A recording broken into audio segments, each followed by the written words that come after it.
They say revenge is a dish best served cold, but in the sweltering heat of a Georgia plantation in 1804, one man's vengeance burned hotter than the forge where he hammered iron day after day. This is the story of Bento, a blacksmith slave who endured unspeakable cruelty, who watched his world crumble, who plotted in silence, and who made his master pay in ways that would echo through whispers for generations.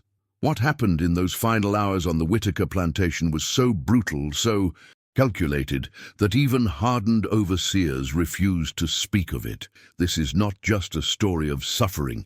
This is a story of retribution so complete, so merciless, that it became legend. Are you ready to witness what happens when a broken man decides he has nothing left to lose? If this already gave you goosebumps, imagine what we are coming to. Click to register now, and don't miss a single detail.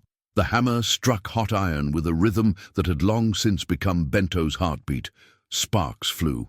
In the dimness of the forge, illuminating his scarred forearms and the sweat that poured down his dark skin, despite the February chill outside. He had been working since before dawn, as he did every day, shaping horseshoes and iron tools for Landon Whitaker's sprawling plantation near Savannah, Georgia. Bento was 42 years old, though he looked 60. 28 years of slavery had carved deep lines into his face, and his back bore the raised scars of countless whippings, a map of suffering that told the story of his life under Whitaker's ownership. But his hands remained strong, calloused and capable, the hands of a master craftsman who could bend metal to his will. The forge was Bento's domain, a small wooden structure separated from the main plantation house by 100 yards of red clay earth. It was here that he spent 15 hours each day, sometimes more, crafting the implements that kept Whitaker's empire running. Plows, chains, shackles, nails. Bento made them. All his skill undeniable, even as his humanity was denied. Before we continue, if stories like this move you, tales of real struggle, real courage and real consequences, leave a like and subscribe. There's so much more to uncover. Outside the forge, he could hear the other slaves beginning their day. Toby, a field hand with a gentle spirit despite his massive frame, was heading toward the cotton fields with his crew. The women's voices drifted from the main house. Suki and Abby, who worked in Whitaker's kitchen and endured their own particular brand of hell. Bento's daughter Clara was 17. She had her mother's eyes. Mary had died 5 years ago from fever, and she worked in the main house as a sea maid. Bento saw her rarely, maybe once a week when she brought him his evening meal. Those brief moments were the only light in his darkness. The only reason he hadn't yet succumbed to despair or done something that would get him killed. Landon Whitaker was a different breed of monster than most plantation owners. He didn't just see slaves as property, he took pleasure in their degradation. A tall man with pale eyes and thin lips that curved too easily into cruelty, Whitaker had inherited the plantation from his father and expanded it through ruthless efficiency and absolute brutality. He was 35, educated in Charleston, and utterly devoid of conscience. The overseer, a vicious man named Pike, carried out Whitaker's orders with enthusiasm. Pike was the one who wielded the whip, who dragged slaves to the punishment post, who made sure everyone understood that Whitaker's word was absolute law. But everyone knew the real evil came from Whitaker himself. Bento had learned long ago not to look Whitaker in the eye, not to speak unless spoken to, not to show anything that could be interpreted as defiance. He had watched men hang for less. He had seen women sold away from their children for imagined slights. So he kept his head down, worked his forge, and tried to protect Clara as best he could from a system designed to destroy them both. The morning passed in heat and smoke, and the endless percussion of hammer on anvil. Bento was working on a new set of iron bars for the slave quarters. Whitaker was building additional cells, always expanding, always acquiring more human property. The irony wasn't lost on Bento that he was literally forging his own cage. Around noon, Toby appeared at the forge entrance. his face drawn with something Bento couldn't quite read. Fear mixed with pity mixed with anger. "Bento," Toby said quietly, glancing back over his shoulder. "You need to know something."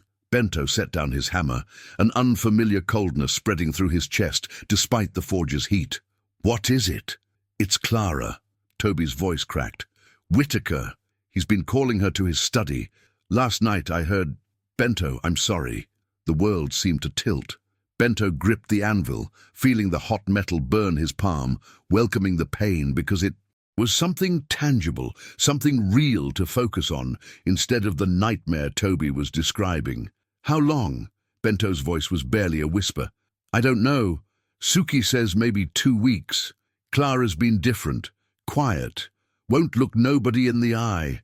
Bento's vision blurred. His daughter, his 17-year-old daughter, the last piece of Mary he had left in this world. And that monster had— "Bento!" Toby stepped closer, lowering his voice even further. "Don't do nothing stupid. Pike's watching. Everybody, Whitaker got that new pistol he's been showing off. You can't—" "Get out," Bento said quietly. "Bento, please, get out!" Toby backed away, understanding that some grief couldn't be shared, some rage too dangerous to witness in its raw form. Alone again, Bento stood in the forge as the fire crackled and the iron cooled.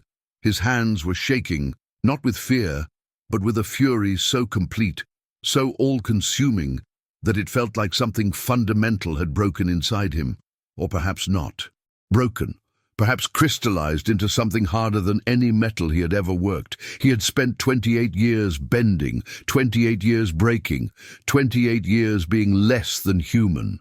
And he had endured it all for Clara, for the hope that somehow she might have a better life, that somehow this nightmare might end. But Whitaker had taken that too. Whitaker had violated the one pure thing in Bento's world, had destroyed the one reason Bento had for staying alive, for maintaining the fiction that submission might lead to survival. Something changed in Bento in that moment. The man who had bent for 3 decades discovered that even metal has a breaking point, and beyond that breaking point lies something far more dangerous than resistance. Lies transformation. What would you do if everything you lived for was destroyed? Drop your thoughts below and stay close, because Bento's story is just beginning. If this story gave you goosebumps, just say one word: strength. 3 days passed like 3 years. Bento went through the motions of his work, hammering iron with mechanical precision, while his mind calculated possibilities. He had seen Clara twice since Toby's revelation, brief glimpses as she moved between the main house and the wash house, and each time his heart shattered anew at the hollow look in her eyes, the way she flinched at sudden movements, the way she had aged a lifetime in 2 weeks. On the 3rd night, she finally came to the forge after dark, bringing his evening meal as she sometimes did. The moment Bento saw her face in the firelight, he knew Toby had told him the truth. Her lip was swollen, recently split. Bruises colored her wrists like gruesome bracelets. "Papa," she whispered, and the word contained oceans of pain. Bento set down his tools and pulled her into his arms, feeling her shake with silent sobs. "I know, child, I know. I tried to fight him the first time," Clara said into his chest, her voice muffled. "Pike held me down. And Master Whitaker, he laughed, Papa. He laughed and said I should be grateful for his attention, that field hands would never—" She couldn't continue. Bento felt something inside him snap like a too-brittle blade under stress. This was beyond cruelty. This was beyond injustice. This was a crime so profound that it demanded an accounting, regardless of the cost. "Listen to me," Bento said quietly, pulling back to look into his daughter's eyes. "I need you to be strong, just a little longer. Can you do that?" Clara nodded, though confusion clouded her features. "What are you going to do?" "What I should have done years ago," Bento said. "But I need to know, does he call for you at regular times? Does he have a pattern?" "Thursday nights," Clara whispered. "After he's had his brandy. He sends Pike to fetch me around 10 o'clock. Today was Tuesday." Bento had 2 days. When Pike comes for you Thursday, you tell him you're sick. You make yourself vomit if you have to. You stay in the quarters no matter what, understand? Papa, if I don't go, he'll have you whipped, or worse. Bento smiled then, and it was a terrible smile. The smile of a man who had already decided he was dead and was now simply choosing how his death would matter. Let me worry about that. You just stay away from that house Thursday night. Promise me, Clara promised, though Bento could see the fear in her eyes as she left. She didn't understand that fear was for people who still had something to lose. The next 2 days, Bento worked with renewed focus, but now every hammer strike served a different purpose. He studied the plantation's rhythms with fresh eyes. Whitaker retired to his study every night around 9, where he drank brandy and reviewed his ledgers. Pike made rounds of the quarters at 11, checking that all the slaves were accounted for. The house slaves finished their duties around 10:30 and retired to their small rooms behind the kitchen. Bento also took inventory of his forge. 28 years of metalwork had given him an intimate knowledge of iron, its strength, its weaknesses, how hot it needed to be to bend, how it responded to sudden stress. He understood tools and weapons in ways that most men never would. On Thursday afternoon, Whitaker came to the forge himself, a rare occurrence that sent ice through Bento's veins. The master stood in the doorway, blocking the winter sunlight, his pale eyes surveying Bento's work with proprietary satisfaction. "I need new shackles by Monday," Whitaker announced. "Bought 6 new bucks from the auction in Savannah, strong ones. Need to make sure they understand their place from the start." "Yes, master," Bento said, eyes down, hammer still moving. "Your girl's been looking poorly lately," Whitaker continued, a cruel amusement in his voice. "Hope she's not getting sick. Would hate to lose such a useful worker." Every fiber of Bento's being screamed to drive the hammer through Whitaker's skull, but he forced himself to remain still, to maintain the fiction of submission for just a few more hours. "She'll be fine, master. See that she is. I have plans for her tonight." After Whitaker left, Bento had to stop working for several minutes while his hands shook too violently to hold tools. But then the shaking passed, replaced by a crystalline calm. He knew what he had to do. More importantly, he knew he was capable of doing it. That evening, Bento prepared carefully. He worked the forge hot, heating iron to the precise temperature he needed. He selected his tools with the care of a surgeon, implements that could cut, that could burn, that could cause exquisite pain without allowing the mercy of quick death. He wrapped several items in cloth and hid them in the shadows near the forge's back wall. Around 9 o'clock, he watched the lights in Whitaker's study window come on.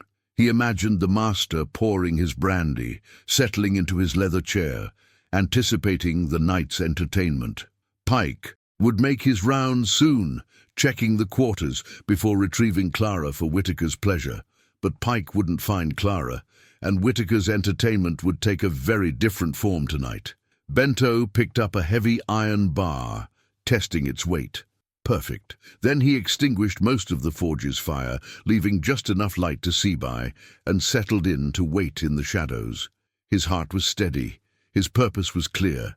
He had lived 42 years as property, as less than human, as a thing to be used and discarded. Tonight, he would remind Landon Whitaker that even things can bite back.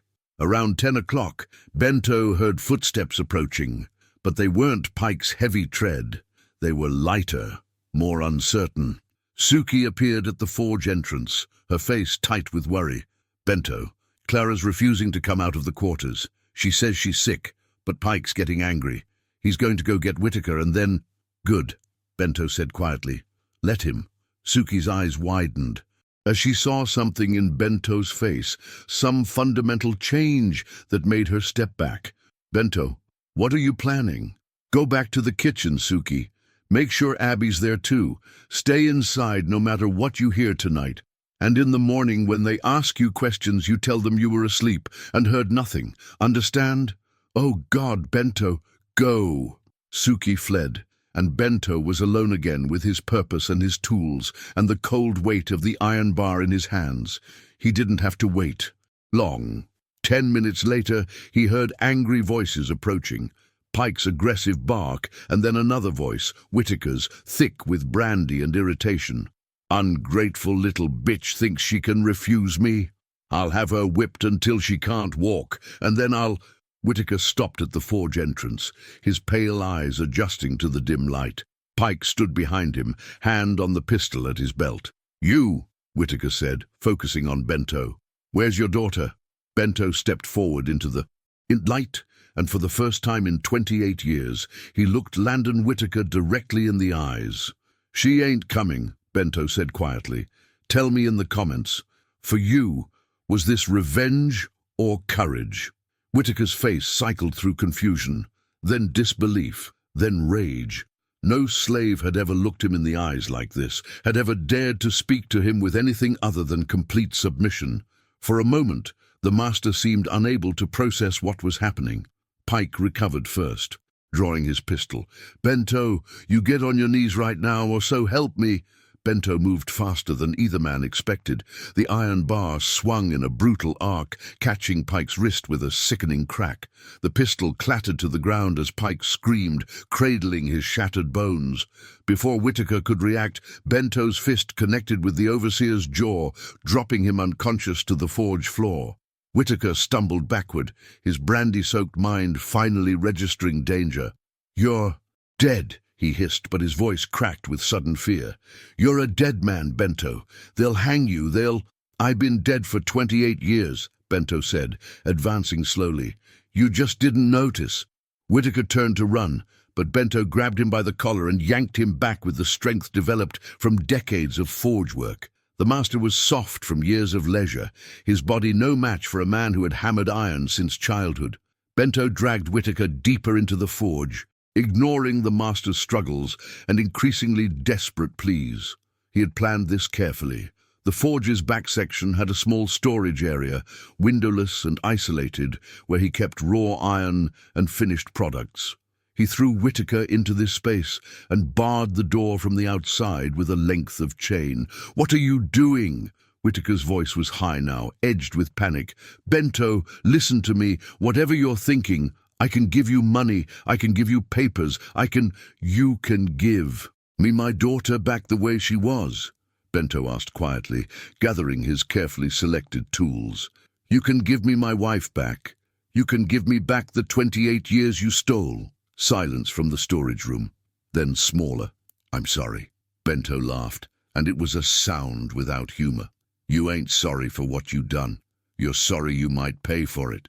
He began heating several iron implements in the forge's remaining coals. "But you're gonna learn the difference tonight." For the next few minutes, Bento worked methodically. He dragged the unconscious Pike outside and bound him to a post, the same punishment post where Bento himself had been whipped countless times. He retrieved Pike's pistol and tucked it into his belt. Then he went to the plantation's tool shed and gathered rope, more chain, and several other items he needed. When he returned to the forge, he could hear Whitaker pounding on the storage room door, his voice oscillating between threats and pleading. Bento ignored him, continuing his preparations with the calm focus he brought to all his metalwork. He thought about Clara, about the hollow look in her eyes, about the bruises on her wrists. He thought about Mary, dead from fever that could have been treated if Whitaker had allowed a doctor, but slaves weren't worth the expense. He thought about Toby's brother, sold south to the sugar plantations for talking back. He thought about Abby's son, whipped to death at 14 for stealing bread because he was starving. The accounts were long, the debts were deep, and tonight payment would be extracted in full. When everything was ready, Bento opened the storage room door. Whitaker rushed out, trying to push past, but Bento caught him easily and threw him against the wall. Before the master could recover, Bento had him shackled, hands chained above his head, feet spread and secured to iron rings set in the floor. The same position slaves were put in for whipping. "Please," Whitaker gasped finally. understanding that his privilege, his power, his whiteness, none of it mattered here now with this man who had nothing left to lose. "Please, Bento, I have family, I have—" "So do I," Bento said. "You met her, you hurt her, you broke her." He picked up one of the heated irons, its tip glowing faintly red. "Now, you're gonna understand what that feels like." "No, no, no." Whitaker's words dissolved into screaming as Bento pressed the hot iron against his shoulder, holding it there, while the master's flesh sizzled and the smell of burning skin filled the small space. Bento waited until the screaming subsided into sobbing, then spoke quietly. "That's for the first time you touched my daughter. I got a whole forge full of iron here, Whitaker, and we got all night." What followed was systematic, calculated, and brutally precise. Bento had spent his life understanding how to shape metal, how much heat, how much pressure, how long to maintain force before the material changed permanently. He applied that same knowledge now to flesh. He burned Whitaker with heated irons, not hot enough to kill quickly, but hot enough to cause agony. He used blades not to slash arteries, but to make shallow cuts that would bleed slowly and hurt continuously. He employed the tools of his trade, hammers, pincers, files, not as instruments of craft, but as instruments of retribution. And through it all, Bento talked. He described every indignity he had suffered under Whitaker's ownership.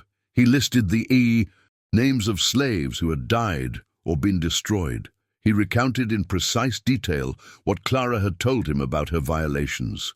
For every crime, there was a corresponding payment. Whitaker alternated between screaming, pleading, and attempting to bargain. He promised freedom, money, anything Bento wanted.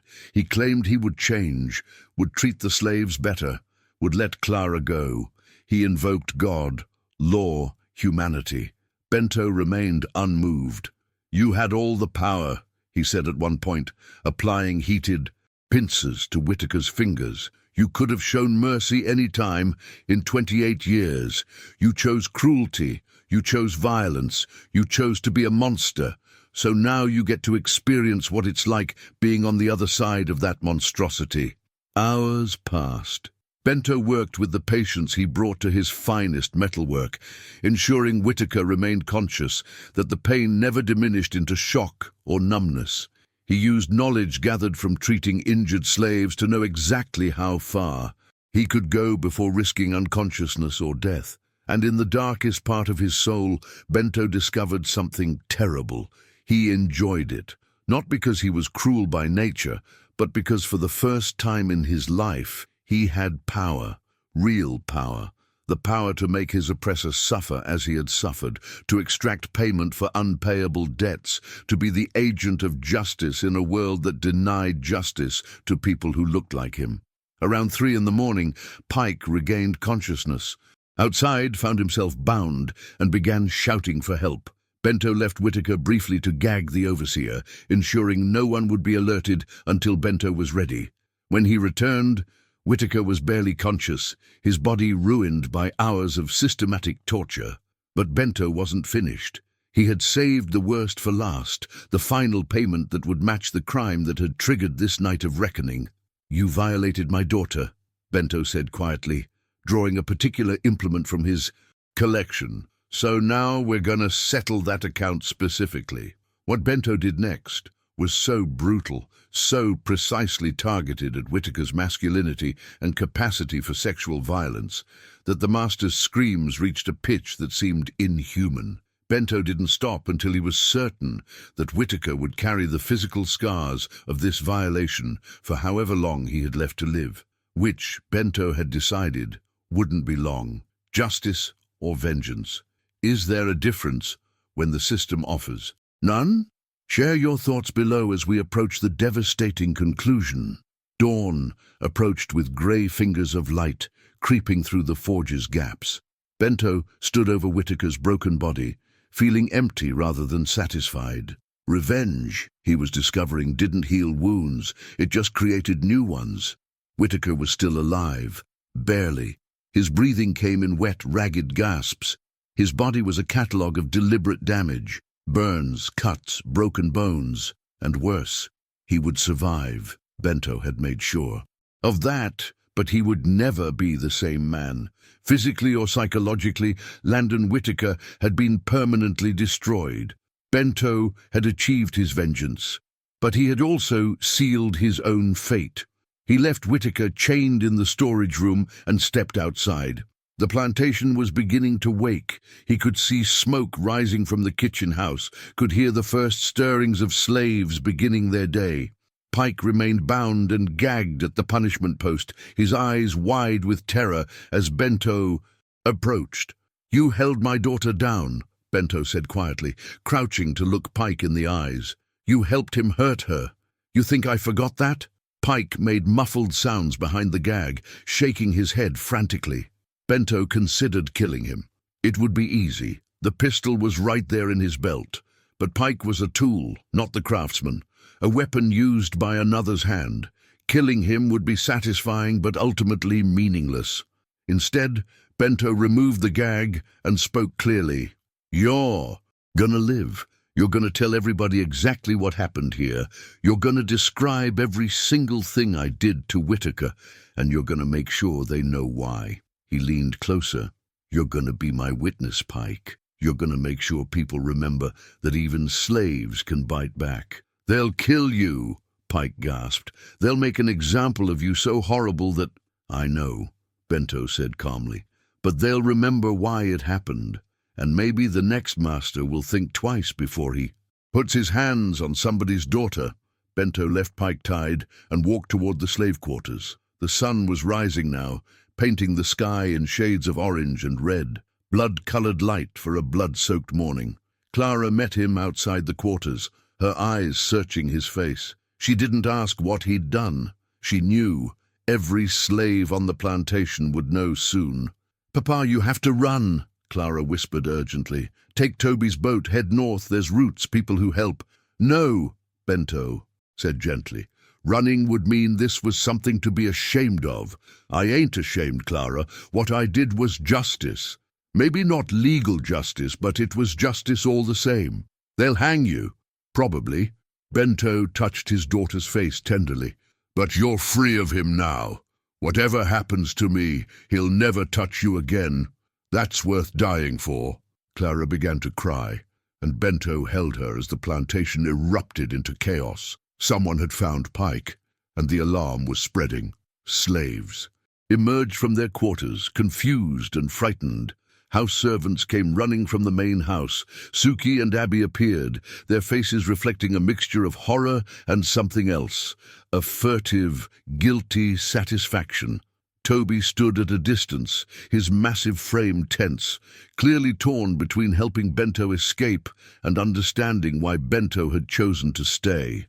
Within an hour, neighboring planters arrived with their overseers and slave catchers. They found Whitaker in the forge's storage room, alive but transformed into something broken and barely human. They found the tools Bento had used, still arranged with methodical precision. They found Pike, traumatized and babbling about what he had witnessed. And they found Bento, sitting calmly outside his forge, waiting. The white men's faces cycled through shock, rage, and something else, a flicker of fear. Because if one slave could do this, could plan and execute such complete revenge, what did that say about the thousands of other slaves across Georgia, across the South, who had similar grievances? They seized Bento immediately, binding him with the very chains he had forged. They dragged him to the plantation's main yard, where a hasty trial was convened. There was no real question of guilt. Bento didn't deny what he had done. The only question was how severe his punishment would be. The neighboring planters wanted to make an example of him that would terrorize every slave in the county. They proposed burning, dismemberment, prolonged torture before death. But one of them, an older man named Rutherford, cautioned against excess. "If we make this too brutal, we risk uprising," Rutherford argued, his voice carrying across the assembled whites. "Better a quick hanging, publicly done with clear explanation of his crime. Show them that attacking a master means death, but don't make him a martyr." The decision was made. Bento would hang at sunset in the town square, where every slave for miles could be forced to witness.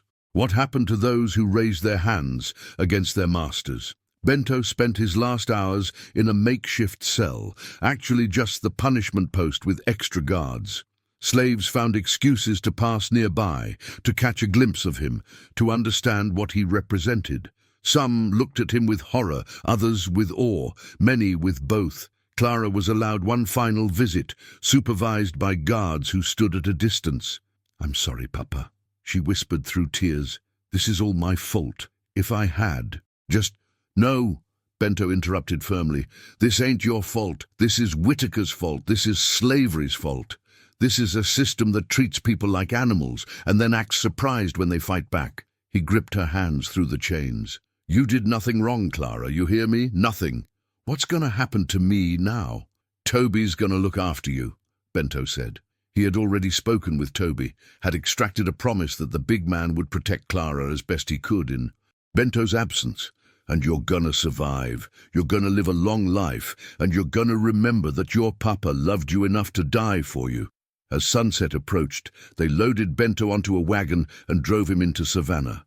Word had spread, and the town square was packed, whites clustering close to the gallows, slaves forced to stand in designated areas where they could witness but not interfere.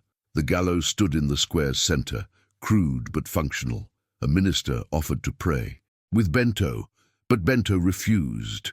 "God already knows my heart," he said simply. They read out his crimes in formal language that somehow sanitized the reality of what Whitaker had done while emphasizing the horror of Bento's response. They made it clear that this was what happened to slaves who forgot their place, who raised their hands against their betters, who thought they had the right to justice. As they placed the noose around his neck, Bento looked out at the crowd. He saw Clara, held upright by Toby and Suki. He saw Abby, tears streaming down her face. He saw dozens of other slaves, their expressions carefully neutral, but their eyes alive with something that might have been recognition, or might have been hope, or might have been fear. And he saw the white faces, expecting him to beg, to recant, to affirm their superiority even in his final moments. Bento spoke clearly, his voice carrying across the square. "I ain't sorry for what I done. A man hurts your child, you hurt him back. That ain't slave law or master law, that's just law." The trapdoor opened. Bento fell. His neck broke cleanly. At least they had given him that mercy. But his final words echoed across the square, and in the careful silence that followed, something had changed. The slaves who witnessed Bento's death carried away not just a memory of punishment, but a memory of resistance. Not just a story of a hanging, but a story of a man who had refused to be powerless, who had extracted his own justice when the system denied him any. The legend of Bento the blacksmith spread through the slave networks like wildfire. The details grew in the telling. Some said he had killed Whitaker, others that he had permanently crippled him, others that he had exacted revenge so terrible that Whitaker had gone mad. The truth was probably worse than any embellishment, but the core of the story remained constant.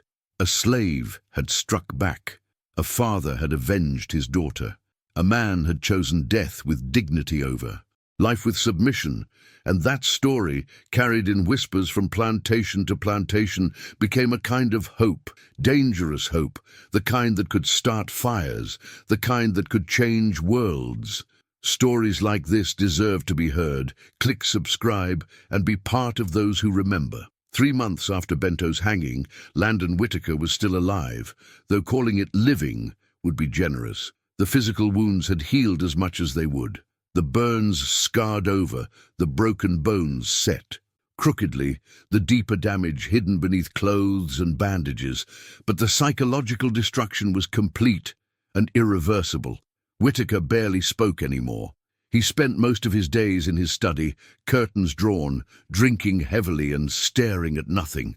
When he did venture outside, he moved with a hunched, defensive posture, flinching at sudden noises, unable to meet anyone's eyes. The servants reported hearing him scream in his sleep most nights. The plantation's operations had fallen to a hired manager from Charleston, a practical man who cared more about profits than cruelty. Ironically, conditions for the slaves actually improved after Bento's death. The new manager found that well-fed, less brutalized slaves were more productive. Pike had been dismissed, his own trauma making him unable to effectively enforce discipline. Clara still worked in the main house, but she never saw Whitaker. The master couldn't bear to look at her, couldn't be in the same room, as if her mere presence conjured memories of that night in the forge. She had become a ghost in his house, invisible and untouchable. She had also become something else, a symbol, the girl whose father had loved her enough to die avenging her, the daughter for whom a blacksmith slave had extracted brutal justice from an untouchable master. Other slaves treated her with a peculiar reverence, as if she carried her father's courage in her blood. Toby had kept his promise to Bento. He watched over Clara with fierce protectiveness, making it clear through his sheer physical presence that anyone who threatened her would answer to him. Suki and Abby became her surrogate mothers, teaching her the skills she would need to survive in a world that had taken her father. But it was the story itself that became Clara's greatest protection, because the legend of Bento the blacksmith had spread far beyond the Whitaker plantation, far beyond Savannah, across Georgia and into the Carolinas and beyond. The story changed as it traveled. In some versions, Bento had killed Whitaker outright. In others, he had escaped and was living free in the north. Some told it as a cautionary tale about the consequences of rebellion. Others told it as inspiration, proof that even the powerless could strike back against injustice. White plantation owners heard the story and felt a chill of fear. They increased patrols, tightened restrictions, and watched their slaves with new paranoia. Some became marginally less brutal, understanding on some level that every cruelty was a potential spark that might ignite into violence. Others doubled down on oppression, trying to crush any hint of resistance before it could grow. But among the slaves, the story took on mythical proportions. Bento became a folk hero, his name invoked in hushed conversations in the quarters after the overseers had finished their rounds. Songs were composed about him, coded carefully so whites wouldn't understand their true meaning. Stories were told to children about the blacksmith who had forged his own justice. "Tell us about Bento," children tentar novamente continuar would whisper to their elders at night, and the adults would recount the tale with careful reverence, emphasizing different lessons depending on the audience. To young boys, it was a story about protecting family. To girls, it was assurance that they weren't alone, that their suffering was seen and mourned. To everyone, it was proof that they were human beings capable of agency, not just property without will. 5 years after Bento's death, a slave uprising in South Carolina was discovered before it could begin. During the interrogations, several of the conspirators mentioned Bento's name, said his story had shown them that resistance was possible. The authorities tried to suppress the story, forbidding any mention of the blacksmith, but you cannot kill a legend with silence. If anything, the prohibition made the story spread faster, transmitted through coded spirituals and whispered conversations in the fields. Clara, now 22, had married Toby in a simple ceremony that the new plantation manager allowed. It wasn't a legal marriage. Slaves couldn't legally marry, but it was recognized by the community. They had a son whom they named Benjamin after Bento, though they were careful to use the full name rather than the shortened version that had become legendary. Sometimes Clara would take Benjamin to the forge, now run by a younger slave named Isaac, who had apprenticed under Bento years before. Isaac had carefully maintained everything exactly as Bento had left it, treating the space with the reverence of a shrine. He would tell young Benjamin stories about his grandfather's skill, about how Bento could work iron into any shape, about how his hands could create beauty, even in bondage. But Isaac never told Benjamin the full story. That was Clara's responsibility, and she took it seriously. When her son was old enough to understand, she sat him down and told him everything, the truth about what Whitaker had done to her, what Bento had done in response, and what it had cost. Your grandfather was a good man who did a terrible thing for a righteous reason, Clara explained, her voice steady, despite the tears in her eyes. The world we live in is evil, Benjamin. It treats us like animals, denies us justice, and punishes us for wanting basic human dignity. Your grandfather refused to accept that. He refused to be powerless. And yes, he died for it. But he died as a man, not as property.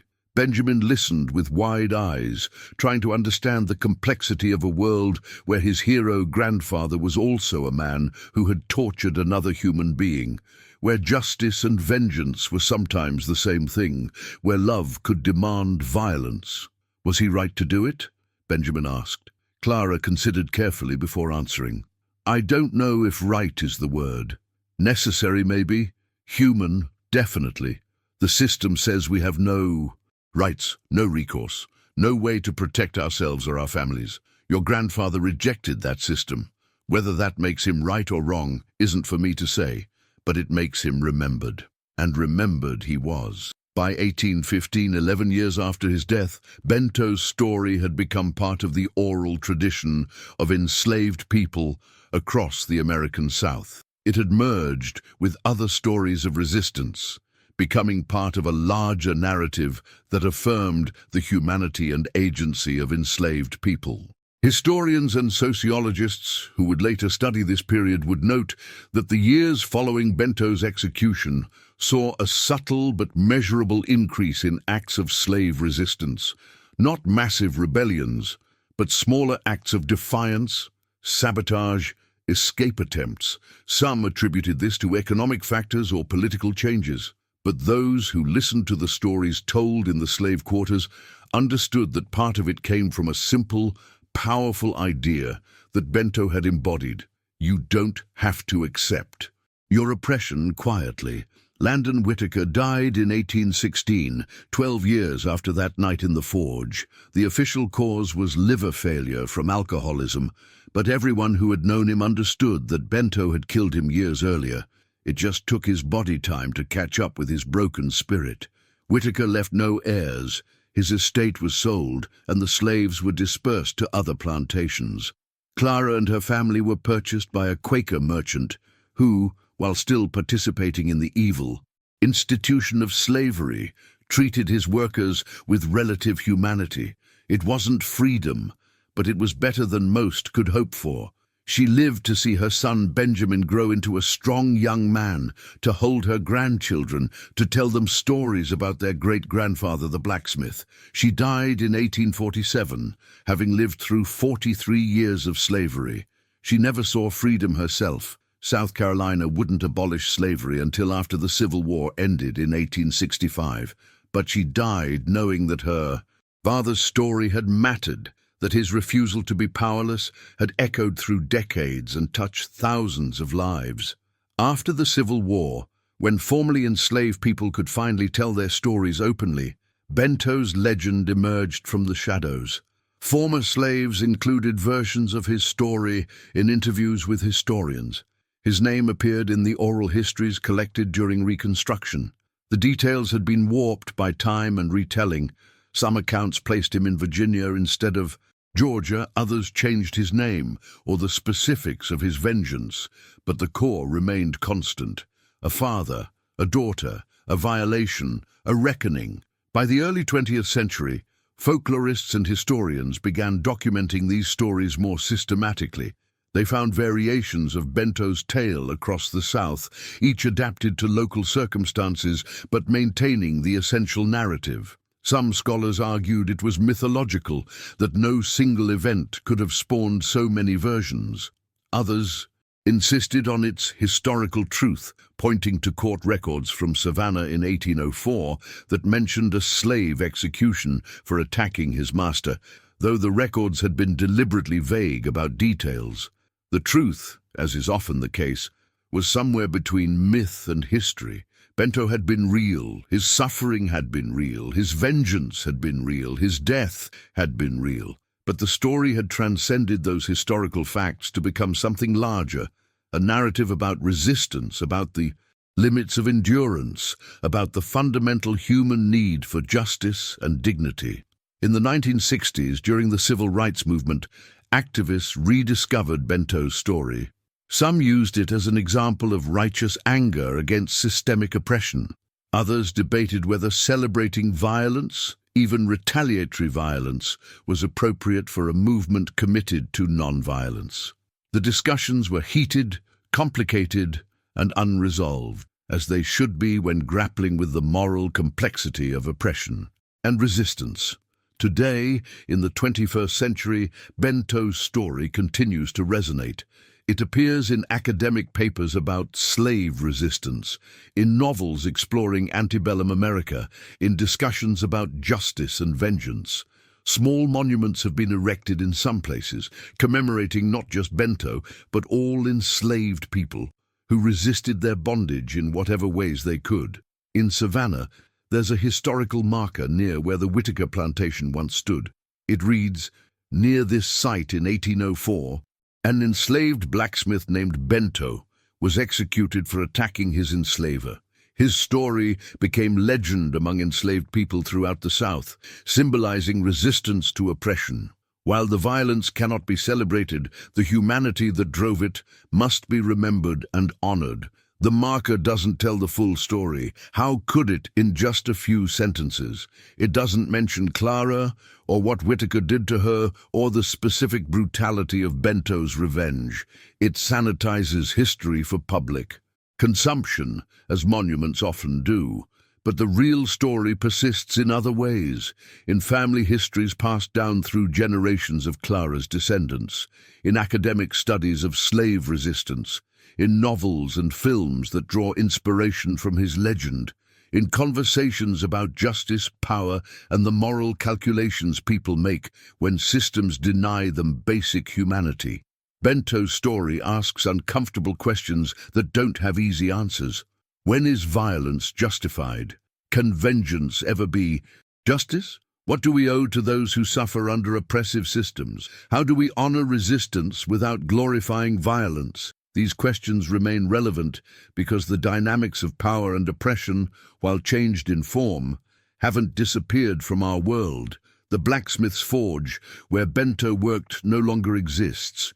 The plantation house where Whitaker lived has long since crumbled. The gallows where Bento was hanged was dismantled centuries ago. The people who witnessed these events are all long dead, their bones dust, their immediate pain ended. But the story remains, imperfect, complicated, uncomfortable, but vital. Because Bento's story isn't really about one man's revenge in 1804. It's about what happens when human beings are pushed past their breaking point. It's about love and rage and the terrible calculations people make when forced to choose between submission and resistance. It's about a father who decided that dying as a man was preferable to living as property.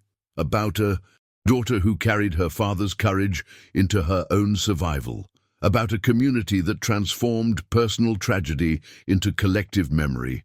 About a moment of violence that became a legend of resistance.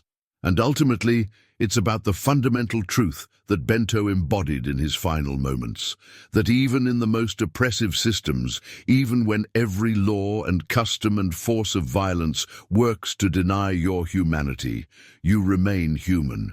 You remain capable of choice. You remain capable of agency.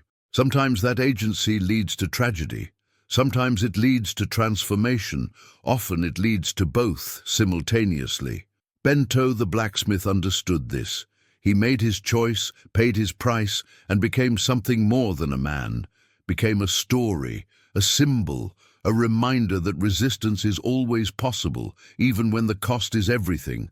The legend wouldn't die because the truth it represented couldn't be killed, that people will endure incredible suffering, but there are lines that, once crossed, demand response, that fathers will die for their daughters, that the powerless can become powerful, even if only for one night, even if only at the cost of their lives.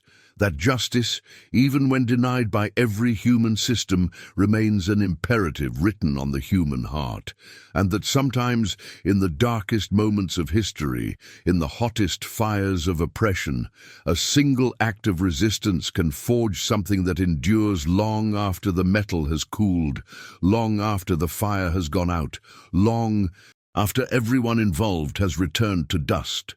Bento's hammer fell silent in 1804. But the echo of that final blow against injustice still reverberates, still resonates, still reminds us that every person contains within them the capacity for resistance, for agency, for refusing to be reduced to less than human. That is the legend that wouldn't die. That is the story that matters. That is why we remember the blacksmith who forged his own justice in the fires of a Georgia night and paid for it with everything he had. Bento's story ends here, but the questions it raises live on. How do we balance justice with mercy, resistance with humanity, remembering with understanding? Share your final reflections below. This story demands we think deeply about power, oppression, and what we're willing to sacrifice for those we love. Do you think you've seen it all?